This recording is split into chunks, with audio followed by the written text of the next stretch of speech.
You're listening to The KYLO Show, the podcast where we talk about how to keep your love on no matter what and why whole healthy families are going to save the world. And it starts right now.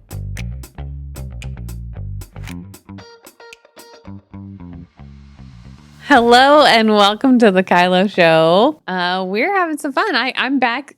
I know. It feels kind of strange to be just you and I. Yeah, just be sitting across the table from you.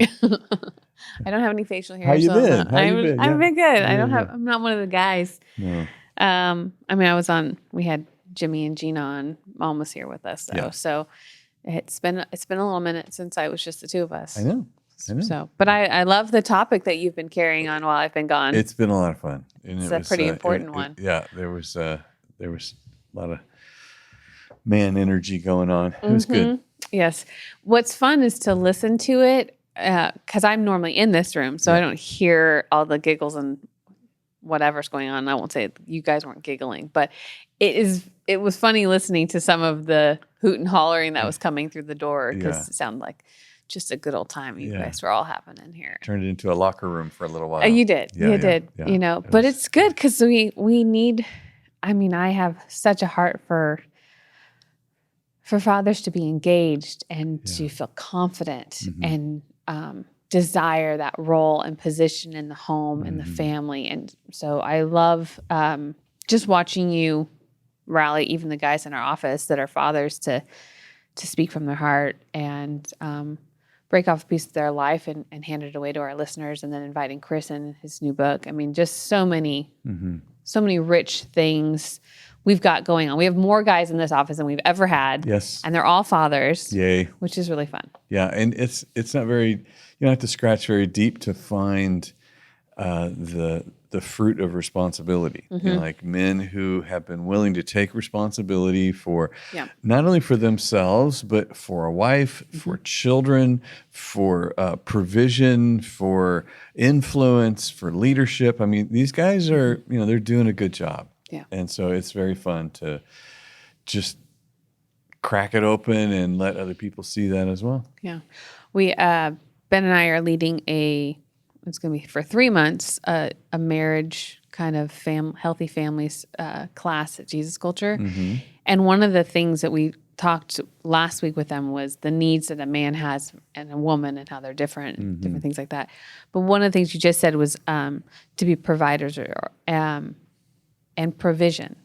And another piece that I was really walked away with, and just hearing Ben's conversation with you guys in here and going into that, was how important it is for a father to have a provision, like to be casting vision, not just being a provider of the finances and those necessities, but really grasping this ownership of leading our family somewhere, and how much trust that builds when that's seen, and how, from a wife's perspective, like, oh, okay, good, you have it, great, I won't worry about that, I'll do the other things that I'm great at. And I think for children, it inspires them. I love listening to Lincoln talk about how he just wants to be a dad because of how much he loves watching Ben be a dad. And I'm just like, let me cry right now in the corner because it's just so beautiful to see how he sees vision from his inspired. father. He is. Yeah. It's so fun to watch. And part of being, throwing that vision out there is also being a protector. Because I'm protecting my family from ending up in a ditch because I'm looking out the windshield and looking down the road and steering this thing, and not just ending up in this situation, ending up in that situation because we didn't proactively design our life and our relationship and our family. We just ended up with that financial issue. We just ended up with this going on with our kid. We just ended up with this problem in our marriage. That's what happens when there's a lack of vision, is we just wander aimlessly, the Bible says. Yeah. Ben says, which I'm sure he said this, but being the standard of love, that men set the standard of love in their home. And I know I've said it on here before, but that is, it creates this connection in our home when we look to him as, okay, this is the standard we're aiming for. And everybody knows that this is what he is setting the tone for how we show up in our relationships, the expectation. Just the other day, Lincoln got all pouty, upset about something. And he's like, dude, I don't know what you're doing right now, but that's not okay toward your mom. And I'm like, yeah, that's my man, protecting me, keeping connection alive. I mean, it's those moments where, and it wasn't like he was, that was as harsh as it was. How I just said it. It's like, buddy, you can't talk to your mom that way. Yeah. And it was small. The thing that I love though is it was a small hint of disrespect that Lincoln threw at me, and Ben was like, no. Yeah. That's not what we do in this home. So it's just keeping that standard at that level. I remember I first got saved. I have no positive men in my life, right? I just kind of don't even know really what to measure my own conduct by. And Bill Johnson is telling a story. It was unrelated to me becoming a man, but it totally impacted me as a man, as a husband, as a father. He said that his dad, Earl Johnson, was in the kitchen and Bill was snipping at his mom about something. And Earl spun around and said, young man, you will not speak to my wife in that tone. And it took it out of it, your mom. You won't talk to your mom? Yeah. No, buddy. You want a problem with me? This is how you get a problem with me right here. Sure. It was like, whoa. The reframe on that conversation really helped set the priority of relationships in the family. Like, oh, me and mom, we're number one. You, sir, will be coming up at 2. Yeah. You are strong second, but you're second place. Yeah. Yeah. Wow. Yeah. I thinking about the early years of Ben and I married and kids and what chaos we created because of our own stuff we were looking to learn to grow out of compared to now and who Ben shows up in and my ability to surrender and just submit to him and be like, okay, I trust you because he's doing such a great job. He's doing such a great job in leading. And I laugh because what I see him develop in our kids, it's just so different than what I can bring to our kids. It's just so different, which is why God's designed for families that there's 2 of you in there because you bring 2 completely different things. But he can get something out of Lincoln when he goes to Taekwondo that I cannot get out of that boy. I have tried. I'm usually frustrated at the end of it, but I love what he brings out of Lincoln. I love what he inspires in Adeline, especially for the word. I mean, right now. I know. Right now, I this heard. girl. Yes, I heard.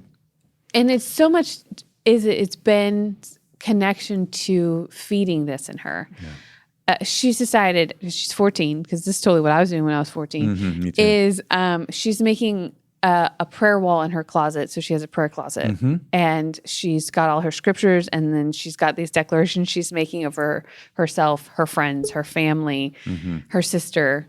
She's away. And I'm like, yeah, that sounds about what I was doing when I was 14. No, not even close. But it is, Ben and her have this little relationship with the Bible. She'll read something and come and tell him, and he just nurtures this and encourages going deeper. And it's really fun to see how that takes shape in Adeline because it's different. Like her and I have a different relationship, and I sew something different in her. But to watch him lead them in this, there's curiosity and desire for the word. He does such a great job in that. Yeah, and they must believe him. They must believe him that he's following Jesus because they're like, yeah, okay, well, I'm following you. Yeah. So I guess we're all following Jesus. You're like, right, that's how this works. Yeah, that's beautiful. And the same thing's going on with Lainey too, but it's just different because she's not in the house. So yeah, well, she's at BSSM now, and she's getting saturated in what shaped all of us. Yeah. So. But she calls her dad first when all the big, huge moments spiritually happen. She's calling Ben and they just are oohing and awing over Yeah. the powerfulness of this. And so I just love watching it. Yeah. It's super fun to see. I think the other thing is the dad's influence and or maybe the back to that standard of love is how quickly I repair a disconnect, how quickly I clean up my mess. You know, if I raise my voice, if I was sharp or short or disrespectful in some way, or somebody just experienced me in a scary way, whether it was intentional or not, I'm there to clean up the mess. I'm moving back towards you like, oh, I'm sorry. I'm sorry. Nope, wasn't trying to do that. Nope, don't want you to feel that. That another part of protecting my family is protecting my family from me. And nobody can really, create a father wound the way dads can. Yeah. And at the same time, nobody can clean it up like that. And then it sets the standard for how we're going to treat each other going forward. Like there'll be short accounts. There'll be, we'll be quick to listen and slow to become angry. And that's just how we do it here. It's thinking about Ben and his dad. I love Rob, amazing. And he came from a very different household than you did. They're both components that you've brought into being fathers that you didn't necessarily maybe learn or get. But what I love is that there's permission to start today, to repent, to clean up your mess, and then to move towards becoming the father that you want to be. This is the thing that feels available for those listening, is that you don't have to come from this perfect background. No. You don't have to come from, okay, I read all the books and now I can do it. It's really that invitation of Lord, give me an encounter with you so I can father my children like you father me. I mean, that's what I feel like this whole thing that has been about is how can we inspire the men to be humble enough to invite an encounter that says, will you guide me? And that's the permission that's on the table right now. Is like, you can have that. Yeah. I do remember one time you guys were out of town. I think you were in Hawaii or something. We'd been with the kids for a little while. Mom was upstairs trying to put the kids to bed. She comes down. She goes, okay, you're on. This isn't working. And They're not going to sleep. So I go upstairs, and they're all in your room. And I said, okay, everybody to their room. You guys get in your bed. And Lainey says, we can stay in here. I said, not tonight. Everybody back in their beds. And everybody jumps off the bed, goes back in their beds. And then I sat on that little couch outside in the hallway, because Lincoln comes out. He sees me. He goes back in, and then he came out and he laid outside Addie's, on the floor there. That season with he Lincoln. would sleep outside because Addie wouldn't let him in the room. Yes. So he would sleep outside her door. And so I said, yeah, you can sleep there. Yeah. And then when you got home, Delaney says, well, we all got a taste of how you were raised. I do remember that. Jeez. It was just because I went, everybody out now. And they never experienced that with me. I am never the tough guy. It was, probably after the fifth time Mimi tried to get them to be going to bed. That's pretty funny.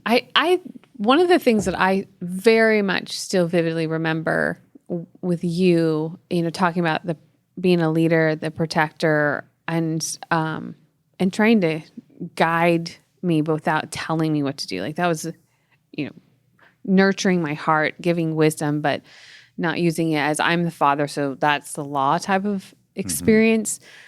I had a summer crush. I fell in love with a boy that was older than me, and I thought that was for sure who I was going to marry. I was, 12 probably. And it was family camp because all the things happen at family camp. There's just so much freedom, so you're just running around. Anyways, Billy Darvell, that's who I remember. Yeah. I knew where you were going. But I remember we went to a breakfast diner, and you were describing, again, I'm 12 years old, so I'm just a little bit older than Lincoln, but you're describing my heart and really the care and value that I should be taking with my heart as I start having hormones and start discovering how boys can like me back and how this feels. And you took the little ceramic bowl that was full of the jellies. The little jellies. The yes. little jellies. You and your analogies. I know. My whole life. Analogies and acronyms. It just comes to me. I don't know what it is. Yeah. Well, I am now famous for it because of you. I have some great ones of my own. But you started describing how all these jellies are my heart. And if I give it all to this person, hoping that they can take care of it, but they don't, I'll be left with nothing. Yeah. I'll be heartbroken. And they open all the lids and you're just like, I think you went and got another bowl of jelly just to make all the jellies. It says wrecking all the jellies. Yes. Wrecking all the jellies. Yeah. All the marmalade was spilled. And just trying to display how I can't repair my heart like its original form if I just waste it all, and giving one piece of my heart to see how well they take care of it. And that will be, and then if they do a good job, then I can give another piece because I want to save my whole heart for someone that's going to take good care of it. But I mean, I'm 38 years old and I still remember this conversation of the jelly analogy. As I was sitting there. So every boy I ever liked, I'm like, okay, I'll give you one piece of jelly. How do you measure that? Yeah. Here's a little portion of my heart. What will I tell you? But it's just kind of always been there for me to steward. And obviously married 20 years nearly now. And Ben has my whole heart and he's always taking really great care of it. But it was such a place of wisdom and an invitation to understand something that I didn't even understand, but for you to kind of take me on this journey and give me something that I could hold on to for a really long time. And I mean, I had a few other boyfriends in those seasons and I'm like, oh, you're not taking good care of my heart. Oh, this is what you're talking about. I'm so glad you don't have all of it. Yep. Can I have that piece because you haven't opened it yet? Yeah. But it's just funny. And there's been other situations where you've given other analogies to boys I've dated and even thinking about, Delaney has a boyfriend. She's an adult. He's an adult. All the fun that comes with adult parenting now. But even when Ben and I were dating and we brought you into our relationship asking for your help to keep us at this standard. And you held that line as if Ben and I kissing were the act of us having sex. I mean, that's how you treated this. And I just remember we only just kissed. That's all we did. Yeah. But you said you kept the line because that's what we asked you to do. Yeah. And I think that a lot of a dad's job is really to help his daughter respect herself in front of other people. And the way that she does that is she respects herself in front of her dad. And so she's not just at the vulnerable recipient of whatever the dad wants, because that really is a masculine feminine training ground. So I really want you to be able to feel powerful around me so that when you go out there, you feel powerful around them. And the idea of the jelly analogy is you value you. And you are actually you're very expensive. This guy's going to have to bring way more than he brought on that last jelly.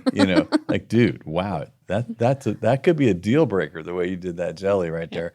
And he needs to know that this self-respect that she has, I have to match it in order to lead it.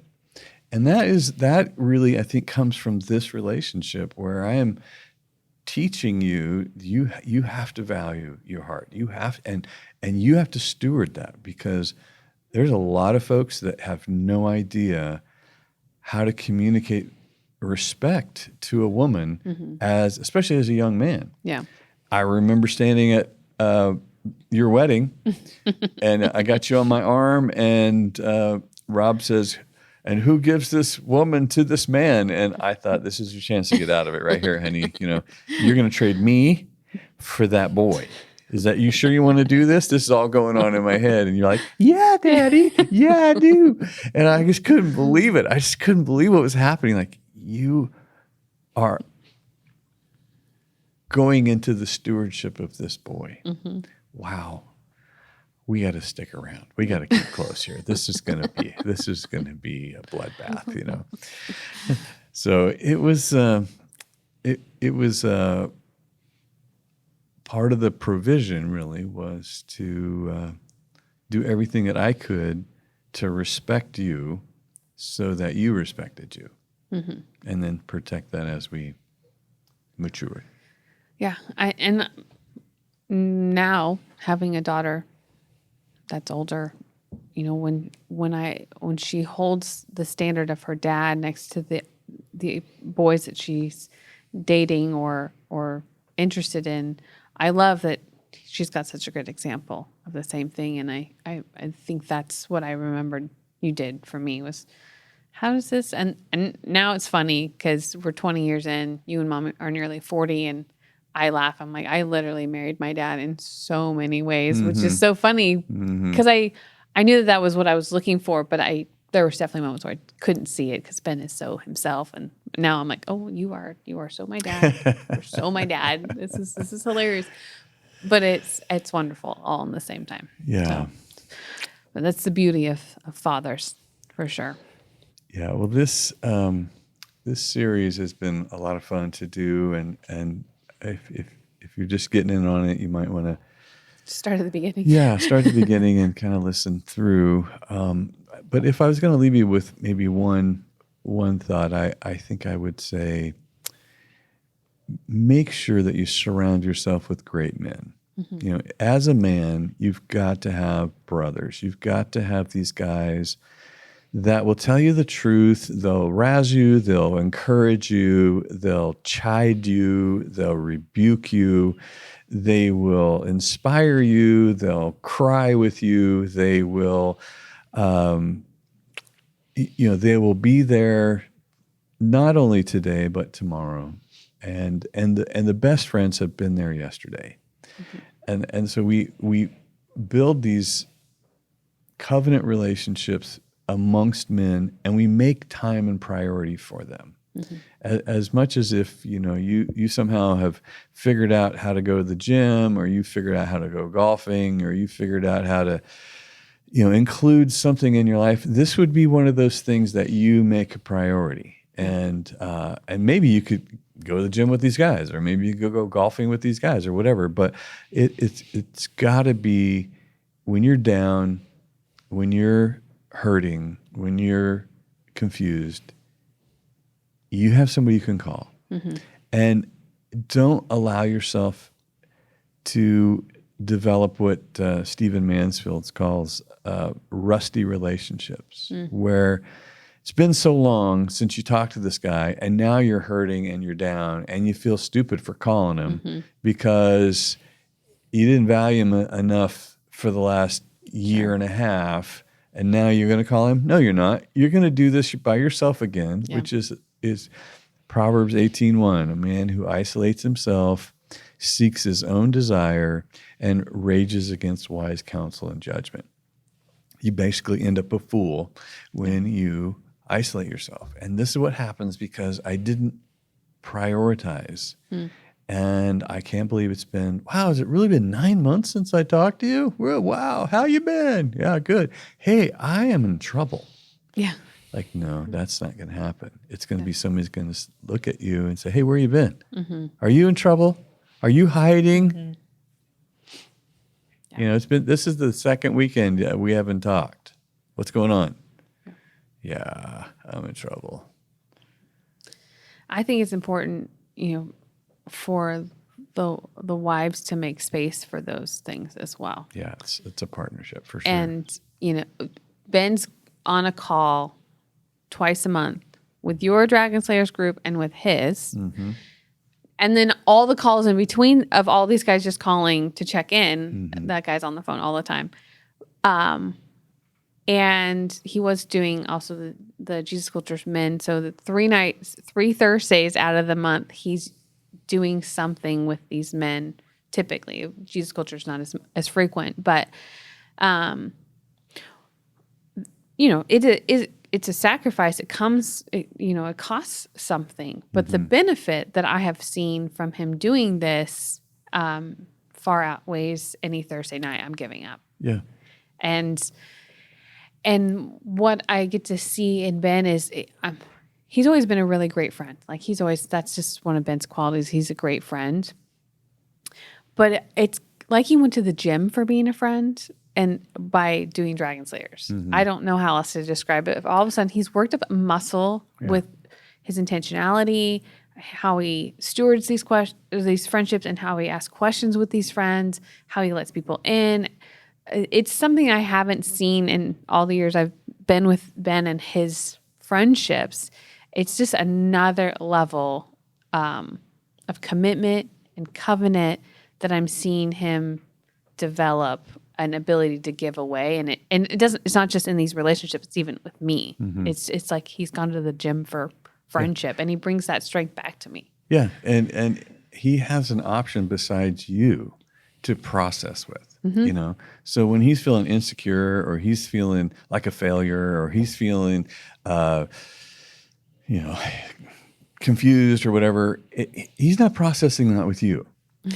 You don't have to get drugged through your leader, your man's cow pie. He's over there talking to his guys about this, and they sort him out, because they've done it too, and at the very least they're laughing about it, But probably what's happening is he's getting some really great input, and he's changing and maturing, and he's bringing that back to you. Yeah, I would say he comes back with a solution to this thing I saw on him where, it used to be, are you okay? Yeah, I'm fine. I don't believe you. What are you going to do? Like, that doesn't necessarily happen as much as it used to because I'm going to go find guys. Like, he goes there and then comes back. I'm like, yeah, I noticed this morning you were kind of off. You seemed better. Oh, I talked to Justin. I'm like, oh, great. Good. Go ahead. Welcome back. Yep. So that's very much awesome. Well, that's the power of brotherhood, and that I think is probably the key element that's going to keep us on track going forward as men. It's going to make us great fathers, great husbands, great men of God, great citizens. It's surround yourself with great men, and greatness you'll be like them. Wonderful. All right. We're about to go to questions. We are. Okay. I like this leading thing. You're just like leading the conversation. You're like, we're going to go to questions now. I could get used to this. I'm about to take over. All right. We'll be back in a minute.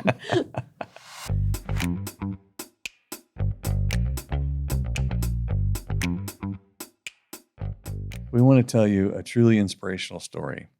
In 1997, starting with nothing but their faith, Steve and Kathy Horner sold everything and moved from Weaverville, California to Tijuana, embarking on a journey to create an orphanage. Since then, over 5,000 children have been rescued, loved, and restored through the mission's radical faith-based approach. And now, over 30 years later, Jimmy and Gina Horner, their children, are continuing to fight, believing that the church can create an orphanless world. They are transforming nations one child at a time, and you can be a part of this incredible mission by joining the Missions Sponsor Program. For just $30 a month donation, this directly helps the children's needs and allowing the mission to create an extended community of care around these kids. By joining the sponsorship program, you'll receive a monthly newsletter, which I love to get, and updates on the kids that you're sponsoring. And these kids that you're sponsoring come from all over the world, Mexico, Romania, and Nicaragua. They're providing services like orphan care, after-school programs. They are doing all sorts of amazing things to help better these children. We are believing with them that within our lifetime, an orphanless world is possible. And every contribution brings us closer to that reality. Your generosity can change lives and transform nations. It's as easy as visiting this website, www.themission.org/sponsor.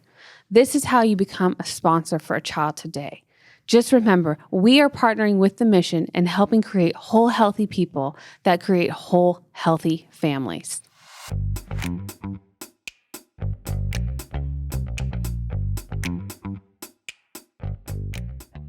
All right. Well, we're back and we're going to answer some questions. But just in case you wanted to know where to send your question, you can do that by direct messaging me or my dad on Instagram. That's probably the best place for us to field questions for the future if you're interested in that. So, but we'll dive in. Brittney Serple. Yes, Brittney Serple. And Danny Loving on Purpose. It's almost like somebody's reminding me of something. Danny Love on Purpose. Yeah. Yes, you just have to spell my name right. That's the trickiest part. It's true. But I think Loving on Purpose is in my title. So if you do Brittney and Loving on Purpose, I think it comes up. But anyways. Yeah. Or you follow you. If they follow you, then they usually can find me pretty easy. All right. So this is easier than it seemed. I hope so. Good. It should be. Okay. So give us your questions because we love them. Yep. All right. The first question that we have is, how do you build a love for doing hard things and facing your fears? How do you build a love for that? Well, it's probably linked to the value that you have for the outcome, the reward. Like, is the reward big enough, powerful enough to motivate you through the hard things? I remember for years we heard that purpose gives, or vision gives pain a purpose, and you're like, yeah, that's exactly right. That there's something you're looking forward to that you are not willing to live without. And it kind of comes down to, I'm not willing to do this without that in my life. And that is a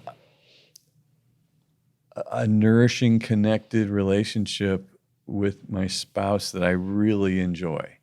Like, well, that would be a really smart thing to build in your dating relationship, is that we really enjoy each other, our time together,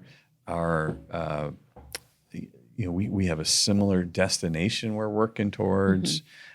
We are honest with each other early on in this relationship. You know, I don't care, whatever you want. That stuff all dries up pretty fast, and we start saying, no, I don't enjoy that. No, I won't be getting in on that. Like, whoa, hey, that's being honest, So I'm laughing thinking about, we were just somewhere and Ben's trying to get me in a cold plunge. Oh. And I'm like, no. He says, do you love me? I said, I do, but not in that way. Yeah. But it's just. Yeah, I love you enough to tell you the truth right now. No. Exactly. Yeah. Oh, come on. You're going to love it. No, you don't love it. Yeah. You do it, but you don't love it. Yeah. Well, eventually you do. You get numb. You just go numb. Yeah. Okay. I mean, do you really love doing the hard things? Is it just I love the result and the outcome? That's more. I think it would be, I love the progress. I love the progress. And progress is my reward right now because I'm not there yet. Yeah. And so as long as I love making progress, then I'll welcome this hard, challenging piece, resistance. It's a James chapter 1 thing, consider it all joy when you face these various trials. Well, yay, struggle. Can't wait. Oh, look at that mountain. Yeah. I'm going to be exhausted. Yeah. This is going to be so much fun, but we're going to get there. Yeah. And I do remember climbing Mount Shasta, 14,100 feet. And I was rejoicing at taking 6 steps. I was just take 6 steps and stop and try to catch my breath again. And as soon as my the dizzy thing left, I'd take 6 more steps. And each time, and I thought, I don't know how many of these I got to do, but I got to do one more. That's like, I got to do one more. And just kept it in front of me and progress. And then pretty soon you're standing on the summit, signing your name in that little pad in the metal box on the top. You're like, wow. I did it. done it. Mm-hmm. Okay. I could see that it's not really the love of doing it, but the love for progress and growth and the reward that you're looking at. The success that's tied to it. That makes sense. Yeah, I think so. Next question is, what does it look like for a single mom raising boys without a father in the home? How can she be successful with raising those boys? Mm-hmm. You know, obviously, if there's more than one, there's that potential for brotherhood, but they've got an example somewhere. So how can she be successful? Well, she has to first realize that they need something that she can't give them, man lessons. Yeah. So then she has to be really careful about who she selects in doing that, because it's there's a lot of things that you don't want your boys to have to unlearn. Right. I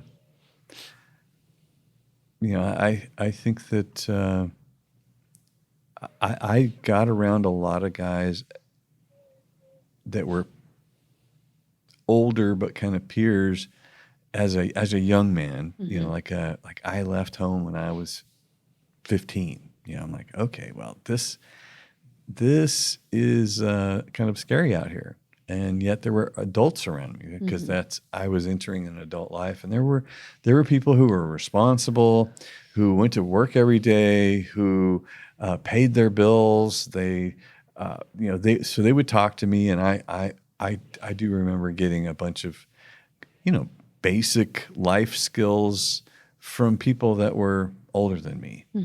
But I had to unlearn a ton of stuff, because I don't know that my mom figured out soon enough that I needed some role models, and so it wasn't really until I got saved that my life transformed. But obviously that was from the inside out. If I were coaching a mom now, I'd have those kids in sports, and I'd be picking the coach. I wouldn't be letting the coach pick my kids. I'd be like, no, you're kind of a jerk. No, these kids are not going to learn that. They're not going to learn that from you.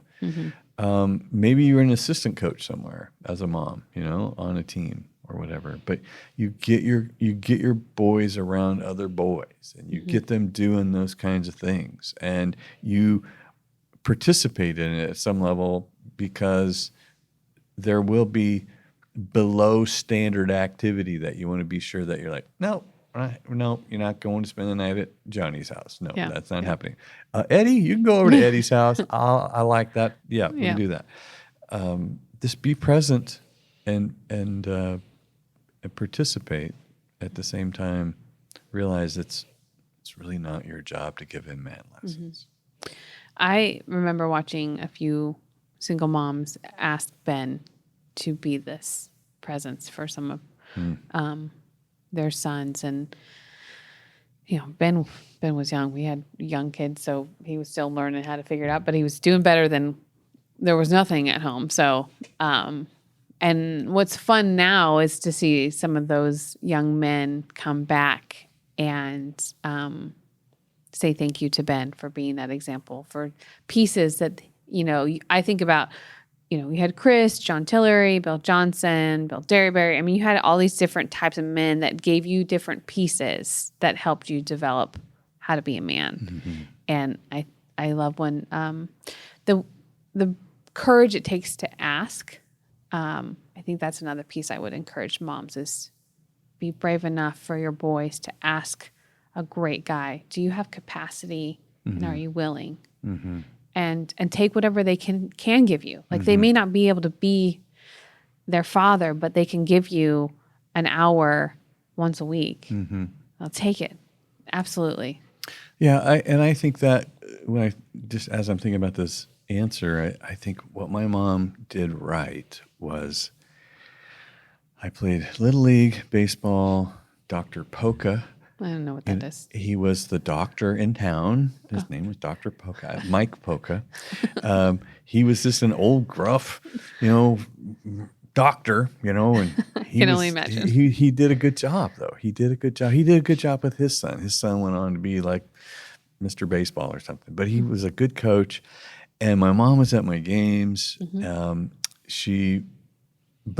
was around him. I was around practice, around those guys, and she also had me in Cub Scouts, and that was a deal. I remember you sharing the story on here about the dad that helps take the wood. Yeah, that was my shared that. friend Bert Fackrell's dad, Ron Fackrell. Oh, I didn't know it was Fackrell.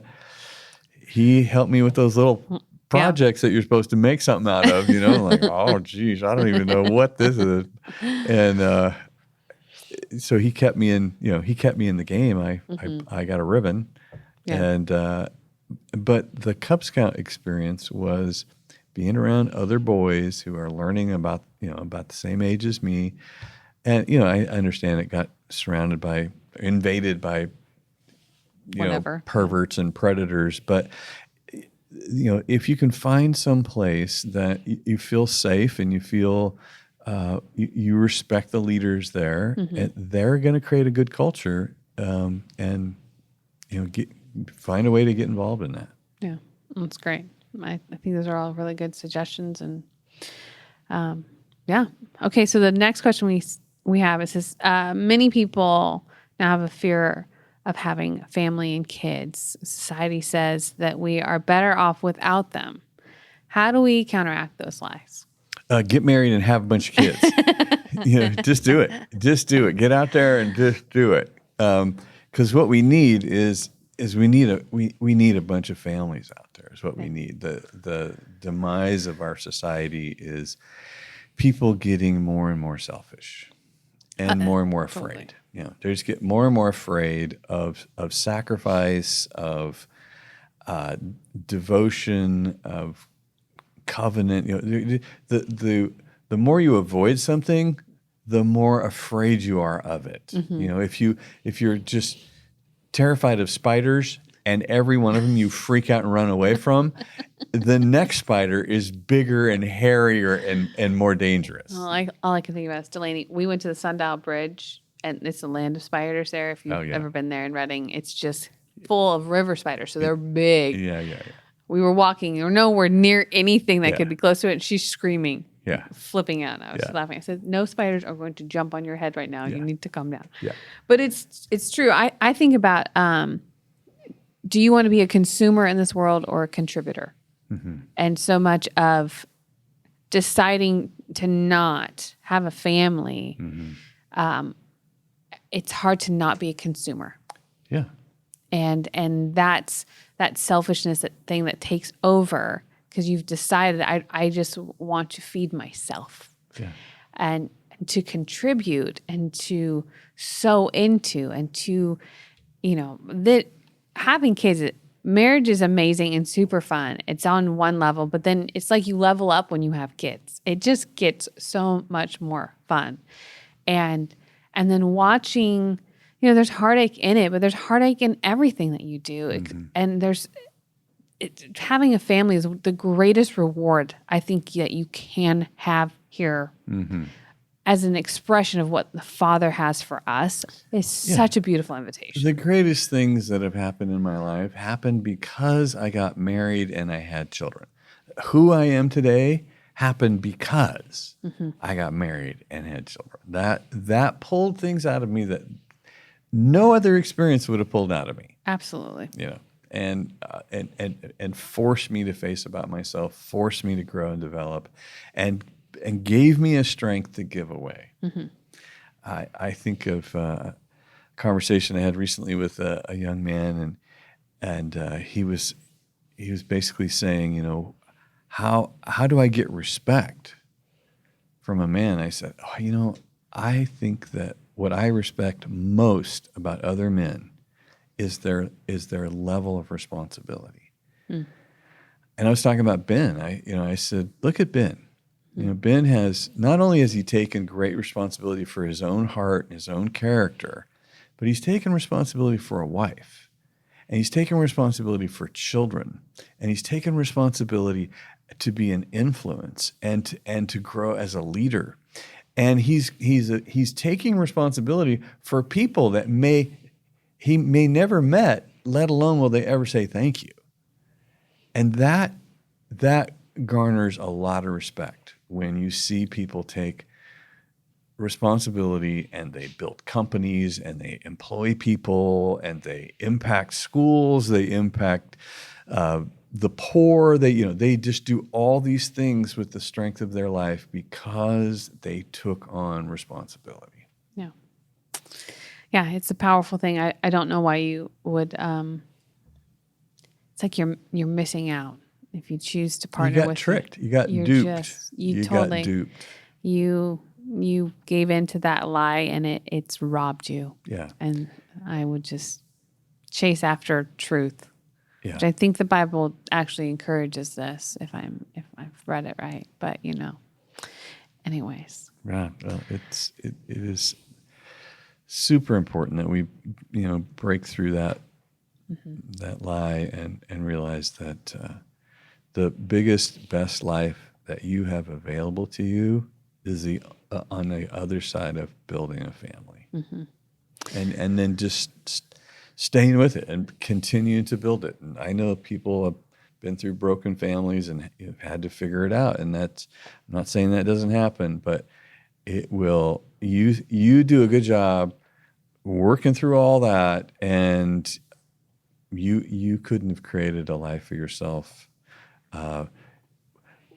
watching YouTube and playing video games and sitting in a room by yourself for the rest of your life. Because when you get to the end of this whole deal, people at your bedside are not going to be the founders of Google, or any of that. You're not even going to have your phone there. It's going to be your family members. It's going to be the places where you invested your life and your loved ones. That's what you're going to wonder if you did a good job with at the end of your life. You're not, there's nobody laying on their bed going, gosh, I wish I would have made some more money. Yeah, it's definitely not what they're looking for in that moment. Well, I love this, the last few episodes that you've invited in, all the fun conversations you've had, what you've talked about. What we have coming up next is some really fun things. We're actually going to dive a little bit deeper. We're going to talk about women, wives, mothers, sisters, kind of just the depth in that and the value in that. And then after we're done, we're going to let you boys go back at it again and have some more fun talking about men and fathers and brothers and what does that look like? So we're working our way up, as guys anyways, we're working our way up to releasing the Dragon Slayers book that's coming out pretty soon. And all that goes with that. Yeah. We'll announce all that as it comes out. You will. But the next 8 episodes are going to be really focusing on women and then men, and it should be a lot of fun, and you won't want to miss it. Yeah. So come join us. But as always, thank you so much for watching the KYLO Show. We are very grateful that you've been listening with us. And you heard before, just we're sowing into our family, the mission, what they're doing, and chasing after erasing the word orphan from the vocabulary. I love their vision. They said just that they want to have to explain that to their great-grandchildren. Yeah. What a beautiful, beautiful challenge. So if you haven't and you're interested in partnering with just our expression of chasing after fatherlessness, that's our partner that we love and trust. So you could visit them at themissioninc.org, I think it is. But we'll see you next time on the KYLO Show, and have a great day. Thanks for listening. Never miss an episode of The KYLO Show by subscribing to Apple Podcasts, Spotify, or watch us on the Loving on Purpose YouTube channel. Don't forget to submit your questions and testimonies to thekyloshow.com. The KYLO Show is produced by Ali Armerding, co-produced by Ashley Beck and Anna Hill, and show promoter Christian Zamora. Don't forget, whole healthy families are going to save the world.